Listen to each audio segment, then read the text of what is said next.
स्वागत है आप लोगों का मेरे चैनल में। आज हम लोग दोबारा से टेंस को पढ़ने जाएंगे। जैसा कि हम लोगों ने पहले वीडियो में पढ़ा था, उसके बाद ये है हमारा सेकंड पार्ट। तो हम लोग स्टार्ट करते हैं, जिसमें हम लोगों ने क्या पढ़ लिया था टेंस में। हम लोगों ने पढ़ा था कि टेंस कितने प्रकार के टेंस होता क्या है, काम किस चीज़ पे करता है। अब हम लोगों को पढ़ना है कि टेंस का टाइप्स कितना होता है, जिसमें से एक टेंस का टाइप तो मैंने आप लोगों को एक्सप्लेन कर ही दिया था। आज हम लोग दूसरा टेंस का टाइप पढ़ेंगे, जो है आपका लो टेंस। कौन सा टेंस है? लो टेंस। तो और इसको ना एक्यूपंक्चर टेंस भी बोलते हैं। क्या बोलते हैं? Acupuncture TENS. ठीक है, एक्यूपंक्चर का भी नाम सुने हो? एक्यूपंक्चर मतलब कि क्या होता है कि निडल होता है, और उसके बाद फिर जब उसको हम स्किन की सेंसेशन पे ऐसे फिट करते हैं तो हमको ना ऐसे चुभने का एहसास होता है। इसको ना हम लोग ट्रीटमेंट में भी इस्तेमाल करते हैं। एक्यूपंक्चर चाइनीज़ मेडिसिन है, वो मैं अगर नेक्स्ट वीडियो नेक्स्ट सीरीज़ लेकर आई एक्यूपंक्चर पे तो मैं ज़रूर उस चीज़ को एक्सप्लेन करूँगी। अभी हम लोग लो टेंस पढ़ते हैं। तो लो टेंस होता कैसा, इसका फ्रिक्वेंसी कितना होता है? 1 से 5 एज इंटेंसिटी कितना होता है? 300 mm। पल्स विड्थ कितना होता है? 100 से 150 मिली सेकेंड्स। ठीक है, अब आप सोचोगे कि ये मैम हर वीडियो में कुछ भी एक्सप्लेन करती है, तो ये ज़रूर बता देती हैं। क्यों? क्योंकि देखिए, जो भी पार्ट में अगर एक्सप्लेन कर रही हूँ या लिख रही हूँ, ठीक है, उसमें क्या होता है ना कि स्टार मार्क मैंने कर दिया है। स्टार मार्क करने से ये आपका मास्टर्स में MCQ में पूछता है। जो मैंने बोला था ना कि जैसे ही हम लोग टेंस कंप्लीट कर देंगे, वैसे ही हम लोग स्टार्ट करेंगे आपका वो सीरीज़ जिसमें मास्टर्स के MCQ हम लोग सॉल्व करेंगे मिलके। अब टेंस से रिलेटेड जितने भी MCQ आज तक जिस भी कॉलेज के मास्टर्स के एंट्रेंस एग्जामिनेशन में पूछे गए थे, हम लोग सारा कुछ सॉल्व करेंगे।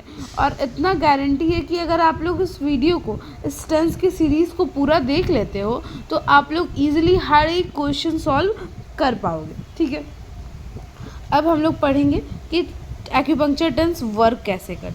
ठीक है, अब देखो ये वर्क कैसे करता है। जब इलेक्ट्रिकल इम्पल्स अप्लाइड होता है, क्या अप्लाई होता है? इलेक्ट्रिकल इम्पल्स, मतलब कि हम टेंस लगा दिए। टेंस लगाने के बाद हम किस पे सेट कर दिए हैं? लो टेंस पे। इलेक्ट्रिकल इम्पल्स जाने लगेगा तो कैसा स्टिमुलस आएगा? शार्प स्टिमुलस आएगा। कैसा स्टिमुलस आएगा? शार्प, मतलब कि बहुत ही तेज स्टिमुलस आएगा। उसके बाद क्या होता है ना, हमारे सेरेब्रम में ये जो स्टिमुलस है ये कैरी होता है। ये स्टिमुलस क्या होता है? कैरी होता है। समझ में आया? जैसे ही हम टेंस अप्लाई करते हैं, शार्प स्टिमुलस एराइज होता है। कैसा sharp stimulus? Same as acupuncture की तरह। कैसा स्टिमुलस? सेम एज एक्यूपंक्चर की तरह। फिर ये स्टिमुलस कहाँ जाता है? सेरेब्रम के पास, कि भाई हमको ना बहुत ज़ोर का कुछ इम्पल्स टाइप का फील हो रहा है। उसके बाद ये क्या जाता है? प्री एडिक्वेट एरिया में। कहाँ जाता है? आप लोगों को पढ़ा होगा, ये सब न्यूरो एनाटॉमी में पढ़े होंगे कि प्री एडिक्वेट एरिया क्या होता है। अब क्या होता है? प्री एडिक्वेट एरिया में आपका रहता है रैफे न्यूक्लियस। क्या रहता है आपका? रैफे न्यूक्लियस। ये सब सेरिब्रम का पार्ट है। किसका पार्ट है? सब सेरिब्रम का पार्ट है। किसका पार्ट है? सब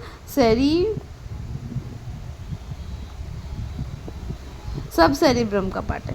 फिर आपका रैफे न्यूक्लियस को क्या बोलता है कि भाई अब तुम सब्सटेंस रिलीज करो। कैसा सब्सटेंस?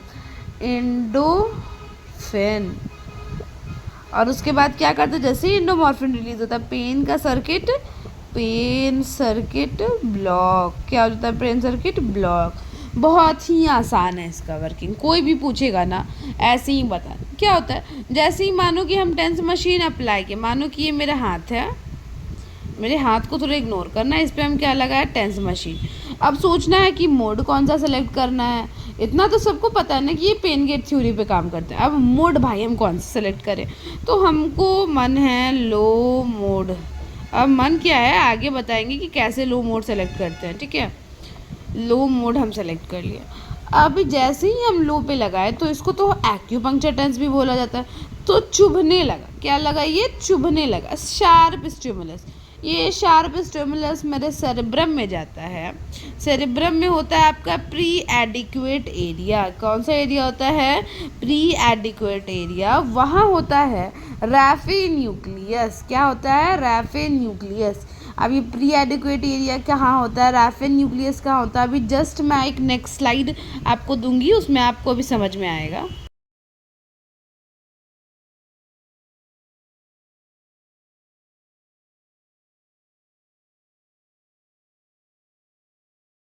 तो ऐसे ही ये क्या होता है कि सेरेब्रम के पास जाता है। सेरेब्रम में क्या होता है, प्री एडिक्वेट एरिया, जो अभी जस्ट आपने स्लाइड देखा, वहाँ पे क्या होता है आपका रैफे न्यूक्लियस। ठीक है, रैफे न्यूक्लियस के बाद, रैफे न्यूक्लियस में आपका होता है एंडोमॉर्फिन रिलीज करता है रैफे न्यूक्लियस, और ये आपके पेन के सेंसेशन को क्या करता है, पेन के सेंसेशन को ख़त्म करता है। क्या करता है, पेन के सेंसेशन को ख़त्म करता है। इसी को हम क्या बोलते हैं, हाँ, लो टेंस। कौन सा टेंस, लो टेंस। समझ में आया ना ये कैसे काम करता है, कैसे, बहुत सिंपल है। शार्प स्टिमुलस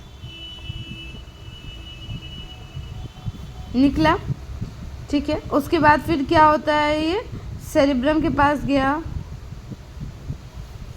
अब वहाँ पे आपका प्री एडिक्वेट एरिया है, रैफे न्यूक्लियस, इसके साथ इंटरेक्ट करता है और क्या निकालता है आपका, ये आपका निकालता है एंडोमॉर्फिन, और ये क्या करता है, पेन के सेंसेशन को ब्लॉक करता है। अब सोचोगे कि मैम पिछले बार भी आपने बताया था कि किस तरीके के पेन में ये हाई टेंस इस्तेमाल हो रहा था, तो लो टेंस किस तरीके के पेन में यूज़ होता है, तो ये आपका यूज़ होता है क्रोनिक पेन में, क्रोनिक पेन में,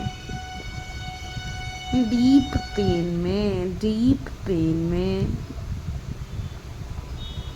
किस तरीके के पेन में, क्रोनिक और deep pain. Chronic pain, chronic pain क्या होता है, ऐसा पेन जो कि आपको कम से कम जस्ट अभी मेरे को चोट लगा और ये पेन अभी से लेके 4, 5, 6 महीना, 7 महीना, 8 महीने तक लगातार है, इसको हम क्या बोलते हैं, क्रोनिक पेन बोलते हैं, जो कि बहुत दिन से चिपका हुआ है हम लोग से। जैसे कई बार आपके पास पेशेंट आते होंगे कि बहुत दिन से कमर दर्द है, तो उस टाइप के पेशेंट्स आते हैं ना आपके पास, बहुत दिन से घुटने में दर्द है, बहुत दिन से आपका एल्बो में दर्द है, तो वो सब कौन सा केस होता है, क्रोनिक केस। डीप केस मतलब डीप मसल्स में किसी भी तरीके का पेन को हम क्या बोलते हैं, डीप पेन। क्या बोलते हैं, डीप पेन। ठीक है, तो अब हम लोग पढ़ेंगे तीसरे टाइप ऑफ टेंस, जिसको हम लोग क्या बोलते हैं, बर्स्ट टेंस। क्या नाम है उस टेंस का, बर्स्ट टेंस। बर्स्ट टेंस में क्या होता है कि फ्रीक्वेंसी भी क्या रहती है आपकी, फ्रीक्वेंसी भी हाई रहती है, इंटेंसिटी भी हाई रहती है। ये क्या है आपका, सीरीज ऑफ इम्पल्स है जो रिपीटेड 1 to 5 पर सेकेंड, मतलब कि हर सेकेंड में एक बार ऐसे, जैसे मानो कि 1 सेकेंड में 5 इम्पल्स जो होता है ना, दुख दुख दुख दुख दुख दुख, वैसे ही 1 सेकेंड में कितने बार दुख दुख करेगा, 5 टाइम्स। ठीक है, अब देखो बेनिफिट क्या होता है, अगर हम लोग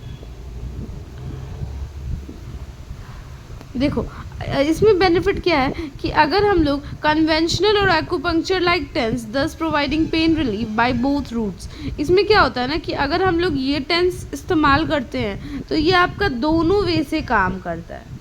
ठीक है, ये आपका ये वाला जो बर्स्ट टेंस है ये आपको बोथ हाई टेंस,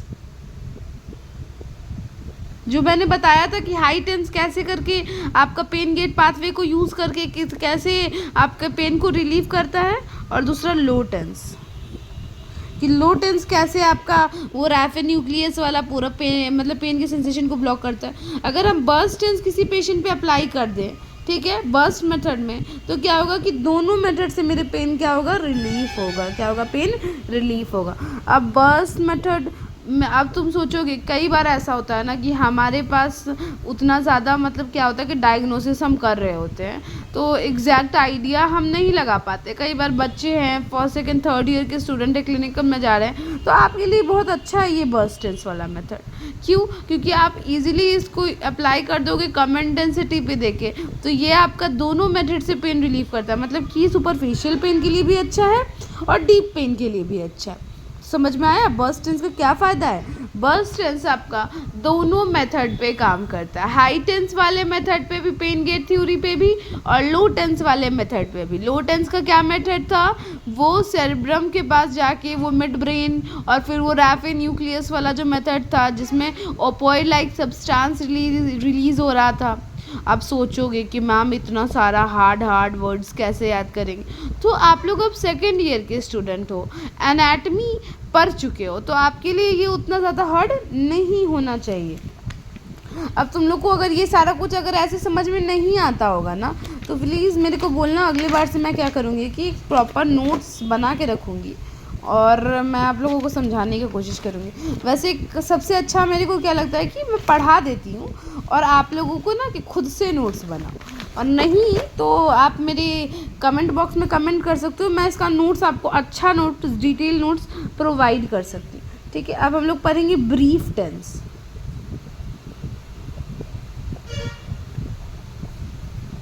ये क्या होता है? ये आपका ये मोड किस चीज़ में यूज़ होता है? लोकल पेन रिलीफ में। किस में यूज़ होता है? Local pen relief. मतलब लोकली अगर मेरे को कहीं पे पेन हो रहा है तो हम क्या करेंगे, ईजिली आपका ये वाला लगा देंगे मोड। और ऑनसेट अगर मानो कि जैसे कि ओंड डिब्रेडमेंट, मतलब कि कहीं पे अगर ओंड है उसको हल्का हल्का क्या कर रहा है कि हटाया जा रहा है, या फिर क्लिनिशियन कई बार जॉइंट मोबिलाइजेशन करते हैं तो उसके आसपास हम इसको क्या करते हैं, लगाते हैं, जिससे क्या होता है कि पेन का इंटेंसिटी कम हो जाता है। देखिए इसका एम्पलीट्यूड क्या रहता है, एम्पलीट्यूड पेशेंट के टॉलरेंस के अकॉर्डिंग, पल्स रेट भी पेशेंट की टॉलरेंस के, पल्स रेट भी आपका 125 से 250 एज, पल्स ड्यूरेशन भी 200 से 250 यूएस। समझ में आया? This mode is use to provide rapid onset short term pain relief. मतलब कि क्या होता है कि तुरंत में कहीं पे अगर मानो मेरे को दर्द हो रहा हो, जैसे क्या है कि सर्जिकल प्रोसेस से मैं गुजर रही हूँ, तो सर्जिकल प्रोसेस में कैसे कि कई बार आपके वुंड्स को साफ़ किया जाता है तो उसमें कितना ज़्यादा दर्द होता है, तो ओपन वुंड पे नहीं लगाना, लेकिन उसके नियर बाय एरिया पे क्या करना है, इसको लगा देना है। और लगाने से क्या होगा कि आपका पेन काफ़ी ज़्यादा कम हो जाएगा। जॉइंट मोबिलाइजेशन के टाइम में आप जॉइंट मोबिलाइज कर रहे हो तो उसमें भी कितना ज़्यादा पेन होता है, तो क्या करेंगे कि हम लोग इमीडिएट पेन रिलीफ के लिए ब्रीफ टेंस मोड इस्तेमाल करेंगे। समझ में आया आप लोगों को ब्रीफ टेंस तक? अब हम लोग पढ़ेंगे नेक्स्ट मॉड्यूलेटेड टेंस। कौन सा टेंस? Modulated TENS. कौन सा टेंस? Modulated tense.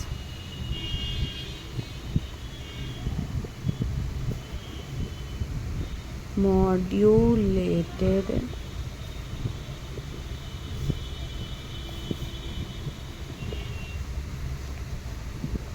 अब मॉड्यूलेटेड टेंस क्या होता है? मॉड्यूलेटेड टेंस में होता है ना आपका कि इसका जो पल्स लेंथ होता है, फ्रीक्वेंसी होता है और एम्पलीट्यूड होता है, ये सब हम अल्टर कर सकते हैं। कैसे? इसमें क्या मॉड्यूलेशन का मतलब क्या होता है कि अपने अनुसार ढाल देना। क्या होता है? अपने अनुसार ढाल देना।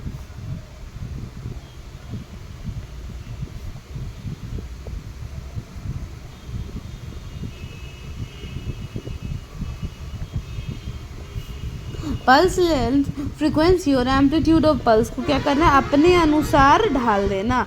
और अपने अनुसार ढालना मतलब क्या बेनिफिट है? अगर मानो जैसे तुम लोग सबको मैंने पल्स के बारे में बताया कि सबका इतना इतना फिक्स है, अगर मानो किसी मशीन का पल्स फिक्स नहीं है, किसी मोड का पल्स वगैरह फिक्स नहीं है, और आप पेशेंट के अनुसार उसको अल्टर कर रहे हो, मतलब जैसा पेशेंट को ज़रूरत है उस हिसाब से हम पल्स सेट कर रहे हैं, उस हिसाब से हम फ्रीक्वेंसी सेट कर रहे हैं, उस हिसाब से हम एम्पलीट्यूड सेट कर रहे हैं। अब देखो पल्स, फ्रीक्वेंसी और एम्पलीट्यूड क्या है, तो अब मास्टर्स का जो बच्चा तैयारी कर रहा होगा उन लोगों को तो इसमें कोई दिक्कत नहीं होनी चाहिए, लेकिन जो बच्चे आपके बीबीटी मतलब इलेक्ट्रोथेरेपी में होंगे, तो इलेक्ट्रोथेरेपी के स्टार्टिंग में ही ये सारा कुछ बेसिक इलेक्ट्रिकल नॉलेज आप लोगों को दिया गया होगा। फिर भी अगर आप लोगों को बेसिक इलेक्ट्रिकल नॉलेज नहीं है आपके पास, अगर मतलब बहुत सारी चीज़ टर्म्स अगर समझ में नहीं आती, तो मेरे को कमेंट करना, मैं उनका भी एक वीडियो बना दूँगी, ठीक है। तो अगर मानो बस एक एग्जांपल मैं लेती हूँ कि अगर मैं आपको पल्स लेंथ बता दी, फ्रीक्वेंसी बता दी, एम्पलीट्यूड बोल दी कि भाई तुम अपने पेशेंट से पूछो, अब पेशेंट जो बोलेगा उस हिसाब से लगा डालो, तो क्या करोगे आप? वही ना करोगे, आप पेशेंट से पूछोगे और पेशेंट अगर बोला कि हाँ हाँ आप इतना पे रखने दीजिए, तो पेशेंट को भी फ़ायदा होगा और आपको भी फ़ायदा होगा। अपने हिसाब से पेशेंट का पेन मैनेजमेंट करने में क्या होगा, इसमें मदद होगा। क्या होगा? पेन मैनेजमेंट करने में मदद होगा, ठीक है।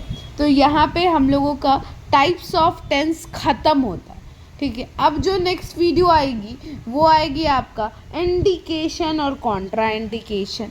अब आप सोचोगे क्या इंडिकेशन और कॉन्ट्रा इंडिकेशन इतना आसान है टेंस का? तो नहीं, इंडिकेशन में भी काफ़ी डिटेल आप लोगों को मैं नॉलेज दूंगी कि कैसे किस केस में कितना देर यूज़ करते हैं, नहीं यूज़ करते, वो आप नेक्स्ट वीडियो देखोगे तो आपको समझ में आ जाएगा, ठीक है। So thank you so much.